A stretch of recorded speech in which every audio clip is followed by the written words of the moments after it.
Bismillahirrahmanirrahim. Assalamualaikum warahmatullahi wabarakatuh. Alhamdulillah nahmaduhu wa nasta'inuhu wa nastaghfiruh wa na'udzu billahi min sururi anfusina wa min sayyiati a'malina. May yahdihillahu fala mudilla lahu wa may yudlilhu fala hadiyalah.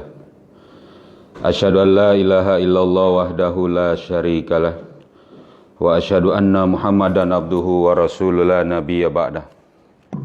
Allahumma shalli ala sayidina Muhammad wa ala ali sayidina Muhammad.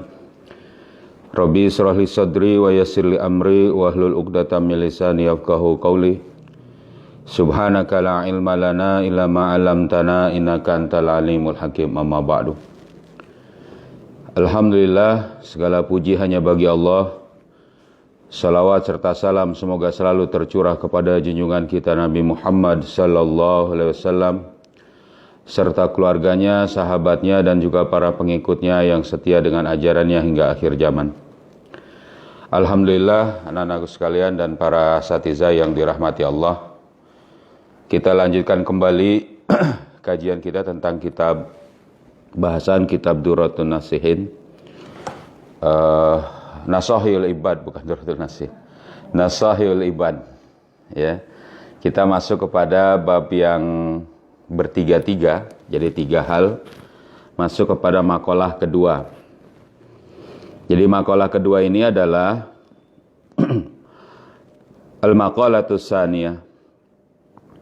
An Abi Bakar As-Siddiq radhiyallahu anhu, dari Abu Bakar As-Siddiq radhiyallahu an. Jadi dari Abu Bakar As-Siddiq dia mengatakan, salasun la tudraku bisalasin. Jadi ada 3 yang tidak akan bisa dicapai kecuali ya. Jadi 3 yang tidak dicapai oleh 3 gitu. Jadi ada 3 hal di sini dikatakan salasun ya, salasu hisalin la tatlubu bisalasati asya. Jadi ada 3 bagian, ada 3 kondisi di mana tidak bisa dicapai oleh 3 kondisi ini. Apa yang pertama itu? Yang pertama al-ghina bil muna, yaitu adalah kekayaan tidak akan bisa dicapai dengan lamunan. Nah, dikatakan di sini, nanti saya jelasin ya. Ya, dengan bidomil mim, ya, ini adalah jam'u munyah. Jadi ini adalah jamaknya dari munyah atau lamunan. Angan-angan.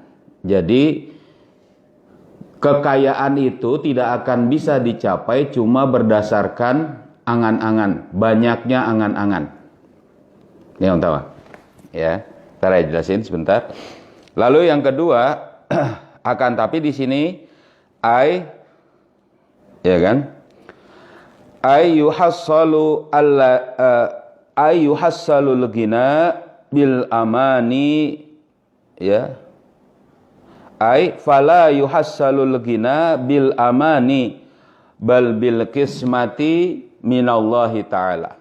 Nah, yakni fala yuhassalul ghina, maka tidak akan pernah bisa didapati, dihasilkan kekayaan itu dengan berangan-angan. Akan tetapi kekayaan itu adalah bagian dari Allah Subhanahu wa taala yang Allah berikan. Ya, ini yang pertama.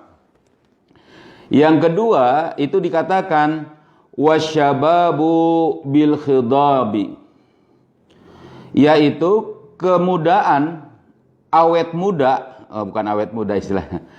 Ya, kepemudaan. Jadi dia muda itu tidak akan bisa didapati dengan menyemir rambut. Jadi misalnya kalau orang sudah tua, beruban putih, pengen muda, gimana? Menyemir rambut, jadi muda lagi katanya. Oh, dia lagi muda lagi. Enggak, itu enggak dapat begitu. Ya. Fala yuhassalus syababu bi khidabis sya'ri ya, bil hana'i wa nahwiha. Maka tidak akan bisa dihasilkan kemudahan itu dengan dia menyemir rambut, ya, dengan inai, dengan pacar, dengan apa? Ya, dengan pewarna atau yang sejenisnya. Nggak bisa kemudahan itu didapat begitu. Ntar, ya, saya mau jadi muda dulu, makanya saya semir dulu rambut saya dengan warna hitam. Nggak akan ada yang kayak gitu. Ya. Yang ketiga, nah dia ini, wasihhatu bil adwiyati, dan tidak bisa didapati kesehatan hanya dengan obat-obatan. Nah, ini gimana maksudnya? Makanya butuh penjelasan. Fala tuhassilu sihhatu binafsil adawiyah. Ya.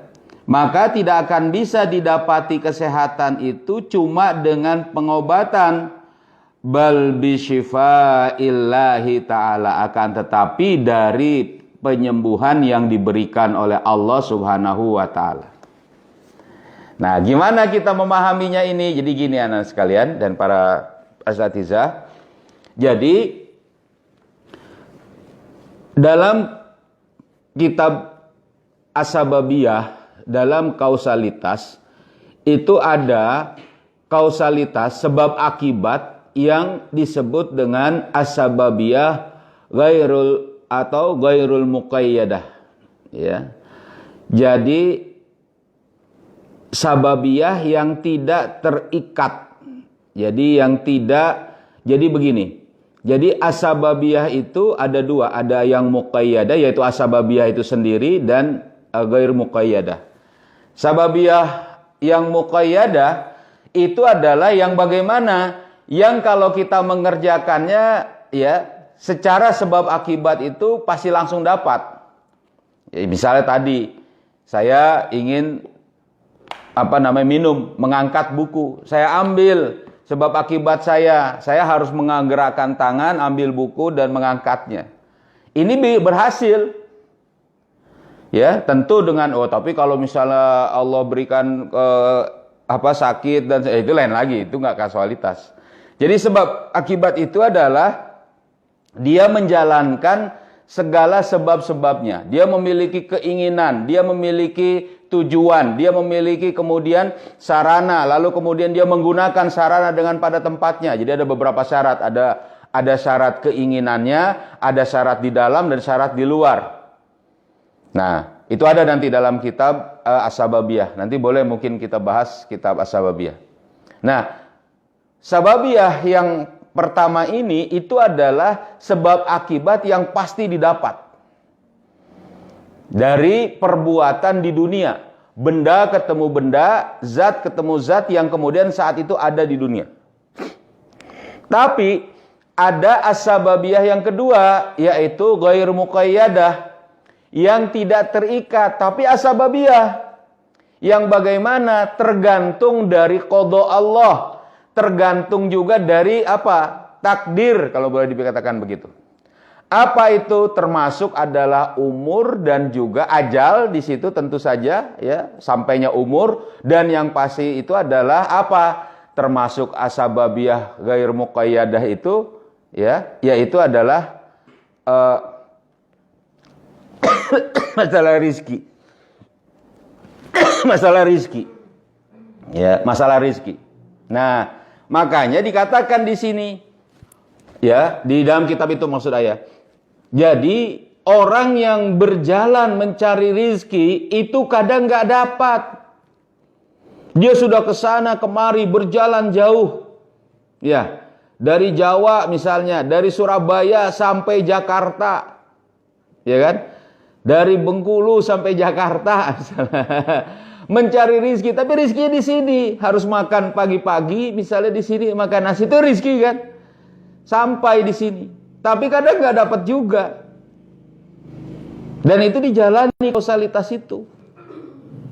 Ya, dia harus menjalani kausalitasnya apa? Sampai dia harus ke dapur, dia harus ambil piring misalnya, dia harus ngomong misalnya, ya.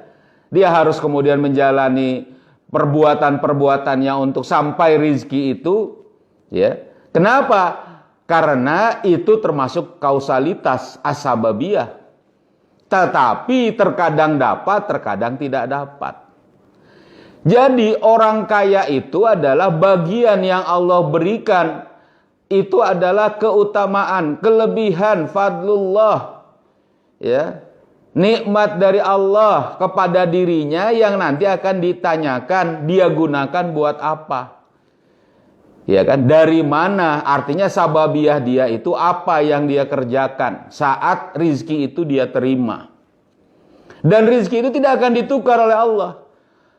Itu bagi orang yang bekerja, itu bagi orang yang berusaha, itu bagi orang yang berdoa kepada Allah. Apalagi kalau cuma orang itu apa? Bengong, melongo, ngayal. Kira-kira gimana? Doa enggak kepada Allah, usaha juga enggak. Padahal yang namanya rizki itu adalah as-sababiyah ghair muqayyadah. Jadi yang tidak terikat dengan as-sababiyah itu sendiri, tapi terikat dengan qada. Gitu. Ya. Dengan qada dari Allah. Allah yang berikan. Makanya kata Abu Bakar As-Siddiq dalam makalah ini, tidak bisa kekayaan itu didapati cuma dengan bengong. Paham? Yang kerja aja harus dengan menuntut, menunggu, bisa juga menuntut, berdoa kepada Allah untuk bagaimana? Mendapati bagiannya di dunia ini. Dan dia tidak tahu berapa bagiannya di dunia. Makanya dia bekerja dengan baik. Gitu kan? Tapi dia yakin Allah menjamin bagi rizkinya. Bahkan dia yakin kalau dia bertakwa kepada Allah, wa may yattaqillaha yaj'al lahu makhraja wa yarzuqhu min haitsu la yahtasib. Siapa yang bertakwa kepada Allah, Allah akan berikan jalan keluar baginya, dan Allah akan berikan rizki dari jalan yang tidak disangka-sangka. Allah yang berikan. Jadi kita ini harus ngapain? Yakin dengan bagian kita yang Allah berikan. Tetapi ada juga kausalitasnya. Apa kausalitasnya? Tidak melanggar syariat Allah. Itu yang paling pertama. Dan juga menjalani apa yang diperintahkan. Berdagang. Bagian dari apa? Mendapati rizki. Berarti kalau gitu diatur dagangannya. Begitu juga pada saat kita ngapain? Mengambil bagian yang kita punya. Bagian kita. Nggak boleh mengambil bagian orang lain. Misalnya nih. Ambil makanan temennya. Nggak boleh. Walaupun mungkin sama bersama-sama kita itu. Haram. Kenapa begitu? Nggak kausalitas. Dia nggak yakin Allah akan memberikan, menjamin rizkinya. Sehingga apa? Mengambil rizki orang lain. Walaupun pada saat itu sebenarnya Allah telah jaminkan. Pasti jamin bagi dia. Kalau dia ngambil misalnya harusnya 1 potong daging. Dia ternyata ngambil 2 potong. Punya orang lain dia curi. Misalnya. Pada saat itu begitu bagaimana yang begitu? Dosa, haram. Padahal kalau misalnya dia tetap bersyukur dengan 1 bagian ini, alhamdulillah. Nanti Allah akan gantikan. Atau mungkin saat itu Allah akan gantikan. Nggak akan ketukar rizki itu, bagiannya, kadarnya itu. Itu yang tadi dikatakan. Kenapa kalau Allah menukar rizki? Nggak mungkin, karena Allah tadi, wa may yattaqillaha yaj'al lahu makhraja wa yarzuqhu min haitsu la yahtasib. Wa may yatawakkal 'ala Allah fa huwa hasbuh. Innallaha balighu amri qad ja'alallahu likulli syai'in qadra. Itu kata Allah. Jadi ada kadarnya. Manusia dikasih apa itu? Bagiannya masing-masing. Tetapi dia harus menjalani kausalitas. Nggak mau makan tapi tidur aja di kamar. Tidur aja di kobong misalnya, tidur aja ntar juga datang.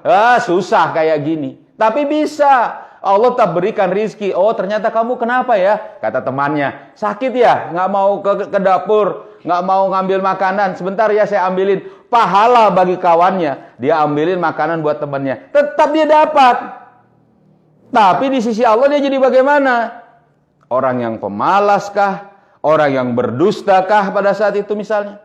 Gara-gara apa? Gara-gara dia misalnya dia nggak mau ngambil makanannya ke dapur dan sampai temannya misalnya menyangka dia sakit.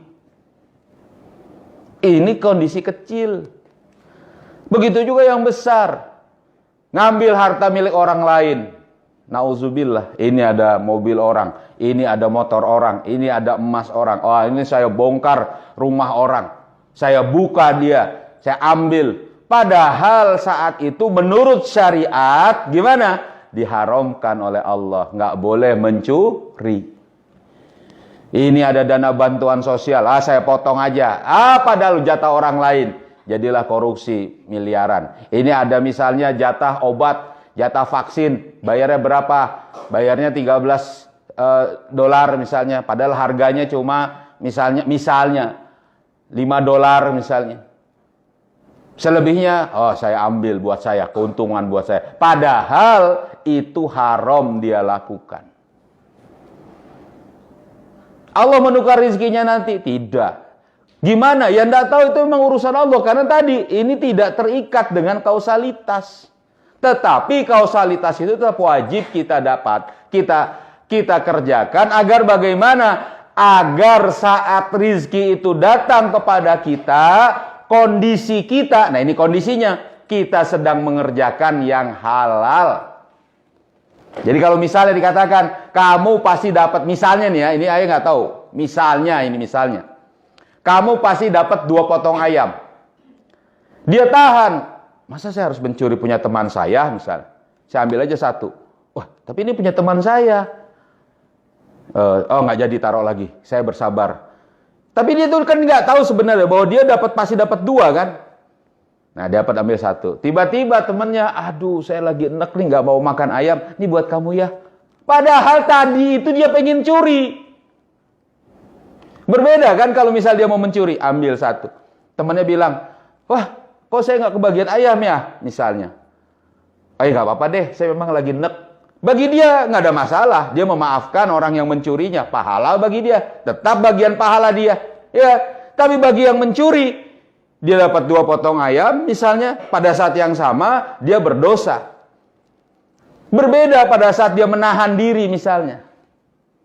Ini contoh yang gampang ya. Ini bukan berarti anak-anak mencuri, tidak. Ya, tapi contoh yang gampang. Dia nggak tahu bagian dia. Allah berikan sesuatu yang pasti dia akan dapati dan tidak akan tertukar itu. Bagaimana ini? Pada saat dia kemudian makan dalam satu bagiannya, lalu dia bersyukur. Kata Allah, la in syakartum la azidannakum, bersyukur kamu akan saya tambah. Tiba-tiba misalnya, aduh bener nih perut saya lagi nggak enak, nggak bisa makan daging ini, makan ayam ini buat kamu ya. Alhamdulillah, makasih ya. Dapat 2 jua. Nggak akan tertukar rezeki itu. Tetapi ini cerita ayah tadi misalnya. Allah punya urusan terhadap rezeki. Qad ja'alallahu likulli syai'in qadra. Jadi nggak pasti begitu. Saya nggak jadi mencuri, ntar saya dapat juga yang halal. Belum tentu juga. Nggak tahu juga kita, ya. Jangan-jangan memang jatah kita memang tetap 1. Tadi kita mau mencuri. Nggak jadi deh. Saya makan tetap 1. Ternyata tadi tetap kawannya nggak memberi, ya bisa jadi. Paham maksudnya di sini? Ini yang orang menjalani kausalitas. Ya, silakan. Ini yang orang itu menjalani kausalitas. Gimana kalau orang nggak jalanin kausalitas? Bengong aja, lebih parah. Sudahlah dia berdosa, dia nggak ngerti bahwa yang namanya kekayaan itu adalah apa yang Allah berikan kepada dia. Makanya kita itu tidak boleh iri dengan orang yang kaya. Kenapa? Dia pasti akan dihisab oleh Allah. Dan itu adalah pemberian dari Allah. Kita akan senang. Haza min fadli Rabbi. Ini adalah karunia dari Tuhanku. Buat diriku alhamdulillah, buat dia alhamdulillah. Dia banyak harta, Allah akan hisab dia. Mudah-mudahan dia dapat hisab yang ringan. Gitu. Ya kan? Saya belum dapat harta, mudah-mudahan saya pun hisab yang ringan. Saya nggak akan dihisab dengan banyaknya harta. Itu maksudnya. Jadi kata Abu Bakar di sini sangat tepat. Nggak mungkin didapat dengan apa? Dengan bengong kekayaan itu. Yang kedua, begitu juga kemudahan. Kemudahan ini, umur ini adalah milik Allah. Sehat itu adalah sunnah. Sehat itu sunnah. Sehat itu adalah nikmat. Ya, kalau sakit berobat itu menjadi sunnah hukumnya. Kalau tua, lalu gimana kita? Boleh pakai misalnya semir kepala, boleh. Apalagi kalau mau perang, ya kayak ayah di sini yang putih semua, sudah banyak putihnya. Kalau mau berperang harus di semir hitam. Agar apa? Nih, di semir hitam semuanya. Agar apa? Agar musuh pada takut kepada kita. Wah, tentaranya muda-muda, gede-gede kayak. Tapi kalau misalnya putih gini, wah, tua-tua, makin berani dia kan, gitu. Iya. Nah, kata Abu Bakar As-Siddiq, tidak akan didapati kemudahan hanya dengan menyemir rambut dengan inai. Inai ya namanya, apa? Pacar. Dengan pewarna. Nggak bisa dapat mudah begitu. Apa maksudnya? Karena yang namanya umur adalah bagian dari milik Allah. Wal asri, demi masa, itu yang Allah katakan. Innal insana lafi khusrin illal ladzina amanu wa amilus solihati. Wa tawasau bil haq wa tawasau bis sabr. Ini. Jadi kita ini memanfaatkan waktu kita. Jadi kalau sudah tua gini nggak akan bisa ngulang. Ayah juga sekarang jadi agak nyesel. Dulu kalau gitu mending di pondok ngapain? Nggak usah main-main dah sama teman-teman. Ngaji terus sama Pak Yai dah. Ya kan? Banyak itu yang kemudian, wah Pak Yai lagi ngajarin. Aduh, tidur, ngantuk. Misalnya kan. Iya. Ya kan? Malah main ke sana dulu. Izin ya. Wah. Ya Pak Yai ya nggak ngeliat gitu ya. Dia nggak nanya-nanyain juga karena banyak santrinya kan.